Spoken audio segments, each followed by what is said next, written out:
వేద అసలేం మాట్లాడకుండా ఉండడంతో తిక్కలేచింది హర్షకి. ముఖ్యమైన లగేజ్ పట్టుకుని రెడీగా ఉండగా వచ్చాడు విజయ్. ఇద్దరిని హత్తుకుని దూరం జరిగి, అరే నేను ఎయిర్‌పోర్ట్ వరకు వస్తానురా అన్నాడు విజయ్. ఎయిర్‌పోర్ట్ ఇక్కడ లేదు కదా! పర్లేదు రీలా వెళ్ళిపోతాం.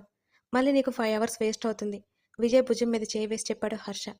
నేను వచ్చేస్తానురా అక్కడికి విజయ్ బెంగగా చెప్పాడు. ఇద్దరూ చిన్నగా నవ్వారు. నెక్స్ట్ మంత్‌కి మీ ముందుంటాను. చిన్న పిల్లాడిలా చెప్పాడు విజయ్ వాళ్ళతో. భారంగా వీడ్కోలు పలికి బాగ్‌డోగ్రా ఎయిర్‌పోర్ట్‌కి స్టార్ట్ అయ్యారు హర్ష, వేద ఇద్దరు.